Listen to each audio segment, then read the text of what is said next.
Bonjour, c'est toujours un réel plaisir de vous retrouver à nos émissions et la thématique d'aujourd'hui touche à la problématique de Samson et nous allons travailler à répondre à la question de savoir comment se rattraper quand les rasoirs de la vie ont déjà rasé vos bénédictions. Lorsque la vie d'une personne est marquée de beaucoup de pannes et d'incapacités, le signal est fort et dit que son vécu est similaire à celui de Samson après son sommeil fatal. Cela veut dire que les rasoirs sont déjà passés sur sa vie. Si aujourd'hui, vous constatez que les dysfonctionnements ne font que s'enchaîner dans votre vie et que les pannes se succèdent beaucoup, il est évident que les rasoirs de bénédiction sont déjà passés sur votre vie. Quand les signaux se manifestent de manière récurrente, les indicateurs disent que vous êtes en train de vivre ce que Samson a connu à son réveil douloureux. Le livre des Juges dans la Bible, au chapitre 13 à 16, parle longuement de Samson, un homme exceptionnellement fort à qui Dieu avait confié la mission de libérer son peuple de l'oppression de leurs ennemis. Mais parce que l'entêtement et la désobéissance ont marqué négativement sa jeunesse, les échecs ont finalement meublé sa vie et sa mission. L'auteur du livre des Juges dit qu'il est bel et bien l'exemple d'une tête rasée. Et c'était sur les jambes du péché qu'il a ouvert grandement la brèche et a vendu gratuitement sa destinée. L'auteur de ce livre explique comment a été sa fin, parce que finalement la force qu'il habitait n'a servi qu'aux travaux d'esclaves au profit de ses ennemis. Tout avait bien commencé et l'Esprit de Dieu se manifestait puissamment dans sa vie. Mais un jour, suite à sa rébellion, les incapacités ont commencé à se succéder. Même si les causes des échecs peuvent être multiples, 3 hypothèses sont plausibles lorsque les incapacités ne font que succéder dans la vie d'un croyant. Et à la lumière de la parole de Dieu, les indicateurs peuvent dire que le croyant est frappé de malédiction. Il est possible aussi de dire que Dieu met parfois ce croyant sous embargo. Et nous pouvons encore ajouter que Dieu peut aussi provoquer des traversées de désert, comme les 40 années de vie au désert vécues par Moïse. Qu'importe les informations que donnent les signaux, le croyant qui ne connaît que des blocages à n'en finir doit savoir que Dieu peut être l'auteur de certaines portes fermées. Le roi David, par exemple, Job et bien d'autres diront tous à l'unisson que le chemin de la grandeur passe parfois par des déserts. Quand la vie est marquée de panne, quand la vie est marquée d'incapacité et de malheur, le signal est fort que vous êtes en train de connaître ce qu'avait vécu Samson. Vous étiez capable, lorsque votre relation avec Dieu se portait bien, mais brutalement, vous constatez à un moment que les pannes ne font que se succéder. Mais laissons comprendre à tous que toutes les difficultés et tout ce qui arrive de mal ne se nomment pas malédiction. Isaac, par exemple, a connu un mariage béni, mais suivi de 20 longues années de stérilité. Pour dire qu'il peut manquer quelque chose d'important à un ami de Dieu. Mais ce qu'il y a de particulier, c'est que ces gens-là n'ont pas quitté ce monde sans recevoir ce qu'ils attendaient de Dieu. Voir sa femme mourir et être interdit de faire son deuil ne relève pas d'une malédiction. Ézéchiel le prophète a connu cette situation. Il a vu Dieu exercer sa souveraineté parce qu'il voulait donner des leçons à son peuple au travers de sa vie. Être accusé et se retrouver dans une fosse au lion n'est pas aussi synonyme de malédiction. Ou encore refuser d'adorer une idole et se retrouver dans une fournaise ardente n'est pas synonyme de malédiction. Soulignons qu'Abraham a attendu longtemps l'enfant de la promesse, mais il n'a pas quitté la terre des vivants sans l'avoir. Isaac n'a pas lui aussi quitté la terre des vivants sans enfant. Ils ont tous connu le bonheur et la joie avant de quitter ce monde. Tel n'est cependant pas le cas avec ceux où la malédiction accompagne ou la malédiction poursuit. Généralement, c'est à cause de l'abandon de Dieu ou à cause de la désobéissance à Dieu que ces gens connaissent ces vécus. Et à toutes les fois, lorsque le peuple de Dieu l'abandonne, les malédictions et les calamités ont toujours meublé leur vécu. L'expérience de Pierre et son équipe avant la résurrection de leur maître peut aussi servir de leçon ici. Le fait d'avoir travaillé toute la nuit sans attraper de poisson est assez éloquent. La faute, bien sûr, leur faute est que chacun était vite retourné à ses anciennes habitudes, à leurs anciennes occupations, sans se donner de la peine d'attendre la résurrection de leur maître. Décidément, ce retour aux anciennes habitudes a été si rapide et laisse l'étudiant de la Bible croire que ces quelques jours d'absence étaient perçus comme une éternité pour eux et par chacun d'eux. Jean dit dans son évangile que Pierre et son équipe ont pêché toute la nuit sans attraper de poisson. Et le matin venu, Jésus vint au rivage et leur ordonne de jeter leur filet du côté droit de la barque. À leur grande surprise et à la surprise de tout le monde, l'équipe a eu de grandes difficultés à retirer les filets tant il y avait de poissons. Mais cherchons à savoir pourquoi avait-il travaillé toute la nuit sans gagner du poisson. Et c'est seulement à la parole du Seigneur Jésus, le seul jet de filet a rempli la barque de poissons. Notons bien que le bateau de Pierre était en bon état.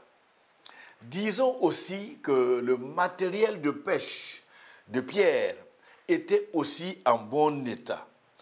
Précisons ici que son équipage n'était pas de la catégorie des novices. Tous étaient des experts en pêche. Et renchérissons aussi que le poisson dans la mer n'avait pas voyagé. Ils étaient bien là, mais impossible de les attraper. Devant toutes ces sortes de faits, ne percevons-nous pas aussi la possibilité pour Dieu de placer sous embargo une personne ou un peuple? Tout peut être disponible, mais malheureusement, rien ne vous obéit.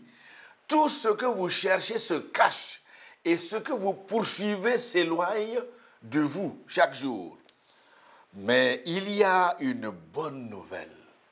L'auteur de 2 Chroniques dit au chapitre 7 qu'il y a la possibilité d'amener Dieu à lever cet embargo sous certaines conditions. Et dans ces conditions, citons entre autres l'humilité qui vient en tête de liste. Et deuxièmement, la nécessité d'abandonner le péché. C'est vrai que dans ce texte, on a donné 4 conditions et l'abandon du péché vient en dernière position. Avec tous ces éclairages, nous pensons qu'il est possible pour un croyant d'avoir la connaissance nécessaire, d'avoir les moyens nécessaires aussi pour exceller et réussir dans la vie. Mais quand la relation avec Dieu ne se porte pas bien, l'inexplicable peut aussi s'inviter.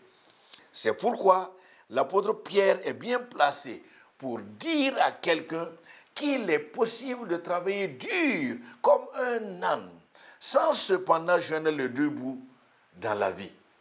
Si vous sentez que déjà les rasoirs du péché ont emporté ce que vous avez comme bien, et vous constatez aussi que les bénédictions de Dieu ne vous accompagnent plus, inutile de vous affoler. L'intitulé de cette émission dit tout sur votre cas. L'important est d'accepter que le chemin qui permet de sortir de ces méandres et de ces malédictions, vous êtes prêt à les respecter, vous êtes prêt à bien les suivre. Pour vous permettre d'entamer le processus de retour aux bénédictions, il est temps de commencer d'abord par ce que nous appelons la repentance. Vous devez savoir que le Dieu à qui nous avons affaire n'est jamais à court de bénédictions.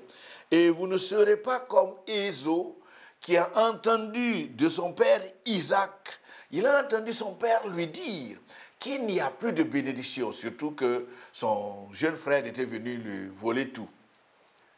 Nous allons revenir un peu plus tard sur ce point, mais d'ores et déjà, présentons maintenant ce qui poursuit d'abord le croyant, c'est-à-dire ce qui caractérise la vie du croyant béni. Pour permettre à chacun d'identifier le croyant porteur de bénédiction, nous allons d'abord citer quelques caractéristiques qui particularisent la vie de ces sortes de croyants. Comme nous l'avons déjà dit au tout début, le porteur de bénédiction se singularise par des particularités qui le distinguent. Et ajoutons qu'il n'est pas commun à cause des qualités qu'il continue de développer.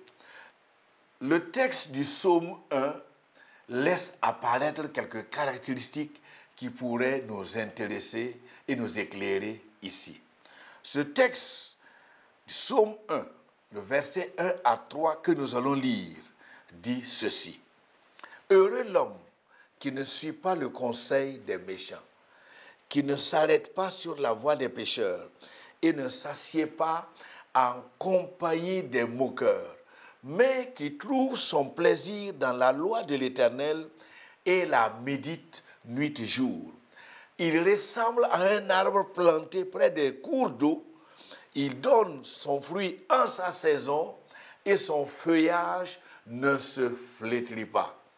Tout ce qu'il fait lui réussit. » Dès le début de ce psaume, 3 négations précisent que cette personne n'aime pas certaines choses.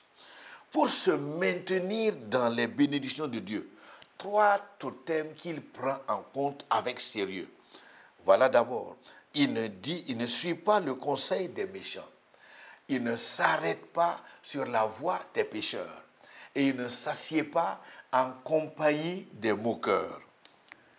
Puis, à la deuxième partie du texte, l'auteur dit ce que fait le croyant pour renforcer sa position dans les bénédictions de Dieu. Lisons. « Mais il trouve son plaisir dans la loi de l'Éternel et la médite jour et nuit. » Et la troisième partie du texte présente encore des caractéristiques évidentes qui permettent de reconnaître le porteur de bénédiction. Chacun de ces 3 points cités en description est assez éloquent et permettent de vite identifier le porteur de bénédiction. Premièrement, il ressemble à un arbre planté près d'un cours d'eau. Deuxièmement, il donne son fruit en sa saison et son feuillage ne se flétrit jamais. Et la dernière caractéristique qui couronne la vie du porteur de bénédiction est bien cette phrase: tout ce qu'il fait lui réussit. Comme la Bible est le livre que nous respectons, ce qu'il dit, nous le croyons à la lettre. Les écrits du prophète Jérémie donnent aussi des éclairages qui permettent de voir ce qui caractérise le croyant béni de Dieu. Les versets 6, 7 et 8 du chapitre 17 de son livre disent ceci. Lisons. Béni soit l'homme qui fait confiance en l'Éternel et qui place son espérance en lui. Il ressemble à un arbre planté près de l'eau et qui étend ses racines vers le cours d'eau.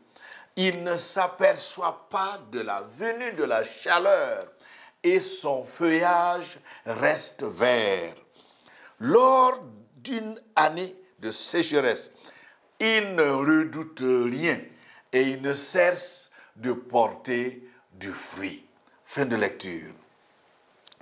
À la lumière de ce passage, le croyant qui est béni ne craint ni les secousses économiques, ni les zones de turbulence de la vie. Jérémie laisse voir comment il se maintient dans les bénédictions de Dieu.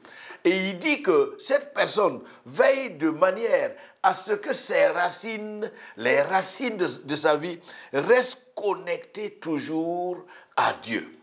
C'est à cet effet que même lorsque la période d'une grande chaleur arrive, ce croyant ne la ressent pas. C'est ce qui explique l'urgence de revenir à Dieu et de restaurer avec lui sa relation. Et cela se passe parce que nous avons dit au tout début, la repentance.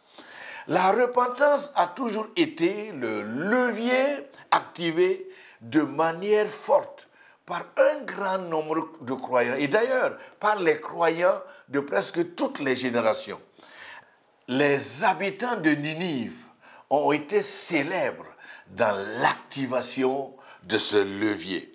Du plus grand jusqu'au plus petit, même leur bétail a participé au jeûne de repentance promulgué par le roi. Tous d'un commun accord, la repentance et la supplication est montée à Dieu et heureusement, Dieu s'est laissé toucher. C'est pourquoi le peuple et ses biens ont été épargnés. Dieu se laisse toucher si la repentance est prise au sérieux. Mais quelqu'un va me dire, qu'est-ce que la repentance? Comment ça se passe? À la lumière de la parole de Dieu, se repentir, c'est le fait de regretter vivement la faute qu'on a commise. Et on ne reste pas simplement au regret. Cela demande de décider de ne plus reprendre la faute, de ne plus recommencer. La repentance est le chemin que le croyant emprunte pour recevoir le pardon de Dieu. Comme de toujours, c'est le péché, l'agent qui annule toujours la relation du croyant avec son Dieu. En fait, c'est lui qui éloigne le croyant loin de la présence de Dieu qui devrait bien sûr lui faire beaucoup de bien. La repentance restaure donc la relation avec Dieu et met le croyant à nouveau en position d'enfant de Dieu. Et Dieu le considère et peut bien sûr l'écouter. Se repentir, c'est donc tourner son cœur et tourner son esprit vers Dieu tout en renonçant au péché. En fait, La repentance demande aux croyants de reconnaître qu'il y a des péchés dans sa vie et d'éprouver surtout le chagrin pour, bien sûr, ces péchés. Pour une repentance vraie et sincère, confesser ses péchés et prendre la décision de les abandonner et surtout de réparer les torts causés par son péché, bien sûr, sont des éléments indispensables qu'il faut prendre en compte. Reconnaissons que la repentance est très importante puisqu'elle affecte le cœur du maître, à l'exemple du vécu des habitants de Ninive que Dieu a épargné. La repentance donne une légalité à Dieu de faire du bien à une personne, de faire du bien à une famille ou même à une nation. Nous passons par ces diverses tournures d'expression pour aider chacun à bien comprendre la repentance, parce qu'elle demande beaucoup de sérieux aux repentants, sinon Dieu ne l'écoute pas. Revenons à notre thématique pour rappeler que les rasoirs sont passés sur votre vie lorsque, bien sûr, votre vie est marquée de panne et de beaucoup d'incapacités. Quand ces signaux se manifestent, c'est que vous vivez ce que Samson a vécu à son réveil douloureux. Vous étiez capable de faire beaucoup de réalisations quand votre relation avec Dieu se portait bien. Mais actuellement, vous constatez que même les dysfonctionnements s'enchaînent et les pannes ne font que s'enchaîner. Quand les incapacités ne font que se succéder, c'est le signe qui indique la nécessité de revoir votre relation avec Dieu, la nécessité de soigner sa relation avec Dieu. Allons maintenant au point qui va concerner ce que tous les croyants bénis ont eu de commun. En fait, qu'est-ce qui les a caractérisés? Les croyants qui ont été bénis, les croyants qui ont été des porteurs de bénédiction, ont toujours veillé à la qualité de leur attachement à la source de la vie. Dieu est la source de vie.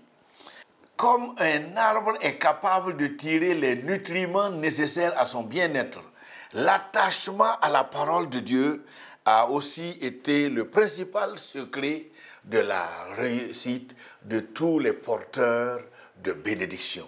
En d'autres termes, disons que pour garder bien son feuillage vert, le porteur de bénédiction sait aller toujours puiser ses ressources nécessaires dans l'union avec le Seigneur. Son attachement à la parole de Dieu fait toujours sa particularité. Voici un des éléments qui les a tous caractérisés. Reconnaissons que l'intensité avec laquelle nous cherchons Dieu chaque jour détermine aussi la liberté que nous avons décidé de lui accorder dans notre vie, dans notre famille et bien sûr dans notre Église. Ajoutons que tout ce qui s'appelle mal a toujours été absent de la vie de ces porteurs de bénédiction. Le porteur de bénédiction évite toujours ce que Dieu n'aime pas. Relevons aussi que c'est à cause du péché que l'homme a été chassé loin de la présence de Dieu dans le jardin d'Éden. Ajoutons aussi que c'est à cause du péché que Sodome et Gomorrhe ont été réduits de la carte du monde. C'est encore le péché qui a coûté à Saül son trône en Israël.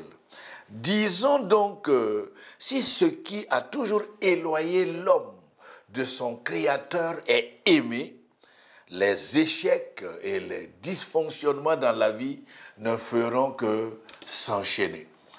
Les porteurs de bénédiction sont tous unanimes qu'ils n'aiment jamais ce que Dieu n'aime pas. C'est une autre manière de nommer le péché.